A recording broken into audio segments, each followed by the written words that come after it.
So Nykytyne has posted a video up, and it's addressing ethics and ethical theory, and he's breaking out this division that he makes first, between meta-ethics, normative ethics, and then applied ethics, and he sort of slots descriptive ethics underneath, sort of independently of normative ethics, to just try to describe ethics that people actually engage in without really getting caught into sort of normative dimensions. And then he walks through, at least in the first part here, virtue ethics, and he, I guess, is going to then go into deontology and consequentialism. I want to say something about virtue ethics, and I want to set this up maybe as a historical address to the development of ethics. And I think that Nick is right that you do find virtue ethics to be most, I guess, dominant in the ancient world, going back to, see, he says Aristotle. I think that that's true, but I would recommend, it's the Stoics, it's the Epicureans, it's the entire ancient world. I mean, it's the Platonists as well, that in the ancient world, well, let me see, I want to get at this historicity, and I think it is correct as well that it is very recently that virtue ethics is making a comeback. And I think part of the concern that I would have is that, first off, in the ancient world, virtue ethics were understood to be the ethics because they hadn't yet divided off meta-ethics, normative ethics, and applied ethics. And they were not trying to theorize ethics, they were trying to actually become ethical. And there was a kind of assumption, I think we're all very aware of this, that they kind of thought, that people who weren't of that group were barbarians. I mean, even the Greek word barbarian, it goes back to bar, bar, bar. That was sort of the sound that they thought people made who didn't know their native tongue. I mean, there wasn't a great appreciation for the other as other, or other moral systems just weren't really acceptable.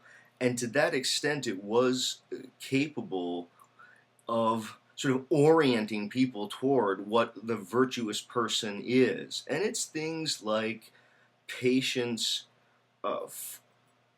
courage, forbearance, prudence, foresight. I think, see, the larger issues are that, and this is where maybe I part ways a little bit with Nick. He gives the example of abortion, and then he also gives the example. I'm trying to think what was the other example he gave, but he's suggesting that it doesn't really give you advice. The virtue ethics can't really tell you what to do. Or yeah, he gives the example. Do you if you have a virtue of benevolence versus honesty, it doesn't tell you what to do about when you're interacting with another person, this sort of stuff. And then he gave the abortion example as well. Okay, the problem again is that in the ancient world they hadn't yet broken off meta-ethics from normative ethics, from applied ethics, and it was an attempt to admonish people toward recognizing that the really only good, and I'm going to give the Stoic view here, the only real good is goodwill, in the sense of the intent to do good, the intent toward cultivating one's character, developing one's virtues, because that's all that really was under your control. See, I think and we haven't seen the videos, but yes, the consequentialist arguments certainly are going to come along and go, oh boy, the problem with good intentions, we all know that the best intentions can still have very negative consequences, and it's going to be easy to demonstrate that. But if you go back to the examples that Nykytyne gives, I think it could be interesting to argue that there are virtue ethics that could be used, now especially in the honesty one versus benevolence. See, to the Stoic, what other people think about what you say, that's their problem in some way. Now, there's something about being courteous And the Stoics do admonish, especially Epictetus, admonishes, you know, recognizing social politeness and the demands to see oneself in polite society and to have a certain demeanor about oneself that is respectful toward others. But there's another sense in which the Stoic says, I will say what is appropriate, and the person, their job is to align with what is under their own control. See, if each person simply draws the distinction between what's under their control and what's not under their control and says the only goods are those things that are under our control, and things that are outside of our control are neither good nor evil. See, as soon as you make that move, you started to collapse, right? You're starting to collapse applied ethics, normative ethics, and meta ethics, because what you're trying to do is you're trying to help people become virtuous. See, the problem I think that I've had, and I've tried to say in so many videos here to many people, and Nick, if you see this, it's that part of the difficulty of language, and I think that's why this is virtue ethics are making a comeback, is that we can never be merely descriptive. Yeah, we end up affecting ourselves and our self-understanding as we talk about how people are. The more that we talk about consequentialist ethics, as an example, the more that we may be enervating or weakening or lessening the impulse to do good, to recognize that intention is very important. See, moral intention is really, I think, what virtue ethics is about. It's about moral intention. And then immediately people want to say, well, but what are the consequences of that? And that's a fair criticism. I think it's very important to understand.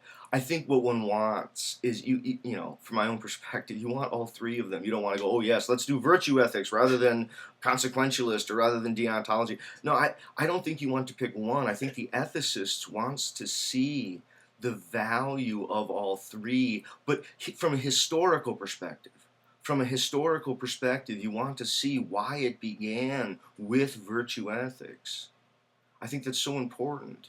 I think there was an assumption there, again, that people sort of shared in being, ethical, or they were just barbarian or something like this. And then from there we could recognize the virtues, and there wasn't a recognition of different moral systems, I guess, in the way that we now today talk about normative ethics.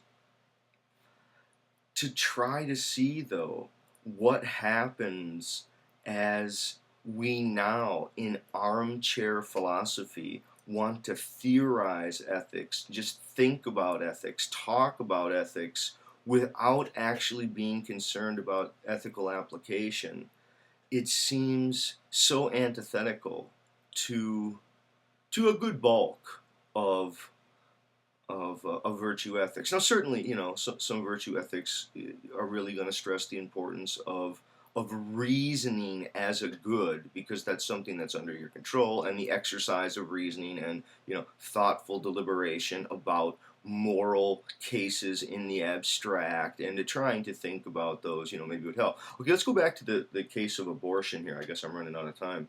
I think the way that the ancients would address it, and the ancient, the Greeks, they exposed babies, right? They didn't have any problem. It wasn't even abortion. It was the baby a recognized member of society yet? They had a notion of beauty, harmony, and resonance, and there was a choice that was left to the mother, or she could give it up, right, and it would be exposed. Right, to try to get at the question of what is beautiful and harmonious. The question is what is under our control and what is not for the Stoics.